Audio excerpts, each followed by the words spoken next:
दोस्तों, परम शांति को कैसे प्राप्त करते हैं, यानी साधक या ध्यानी योगी शांति को कैसे प्राप्त होता है। श्री कृष्ण जी के अनुसार गीता में अध्याय 2 का श्लोक नंबर 70 व 71 पे वर्णन मिलता है।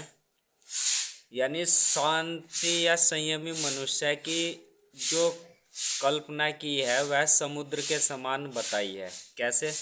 जैसे संपूर्ण नदियों का जल चारों ओर से आकर समुद्र में मिल जाता है, परिपूर्ण हो जाता है समुद्र, और समुद्र में आकर मिलता है, और समुद्र अपनी मर्यादा में अचल स्थित रहता है, यानी कोई हलचल वहाँ पर नहीं होती है, वह स्थिर रहता है। ऐसे ही संपूर्ण भोग पदार्थों के होते हुए भी यदि मनुष्य स्थिर है, यानी निष्काम भावना में है और वहाँ पर अवगुणों से रहित है, काम क्रोध लोभ मोह अहंकार में लिप्त नहीं है, तो भोग पदार्थ जिस संयमी मनुष्य को विकार उत्पन्न किए बिना, यानी जो भोग पदार्थ हैं जो अवगुण है, काम क्रोध लोभ मोह, ऐसे संयमी मनुष्य को मन में विकार पैदा नहीं करते हैं, प्राप्त होते हैं, वही मनुष्य परम शांति को प्राप्त होता है। और कहा, भोगों की कामना करने वाला मनुष्य शांति को प्राप्त नहीं होता है। यानी यहाँ भोगों की इच्छा, तो एक तरह से कह रहे हैं कि हमें आसक्ति रहित जीवन जीना चाहिए। आसक्ति शब्द रूप रस गंध और स्पर्श की होती है, इनसे रहित जीवन जीना चाहिए साधक को।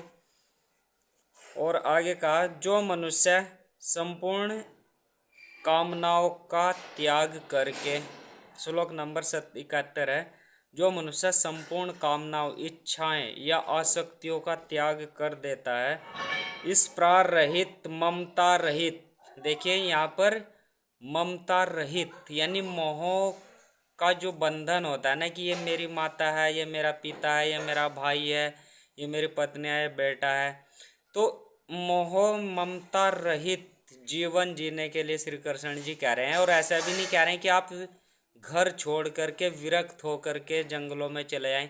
इन संबंधों के प्रति जो आपका कर्तव्य है उसे निष्काम भावना के साथ करिए, लेकिन ममता रहित। आपकी आसक्ति अंदर से इसमें नहीं होनी चाहिए, मोह में। आपकी आसक्ति परमात्मा के नाम में होनी चाहिए, और जो संसारिक बंधन संबंध मिले हैं उनके प्रति जो कर्तव्य है उसे करते जाइए निष्काम भावनाओं के साथ। आप किसी पर कोई एहसान नहीं कर रहे हैं, केवल आप अपना कर्तव्य कर्म कर रहे हैं।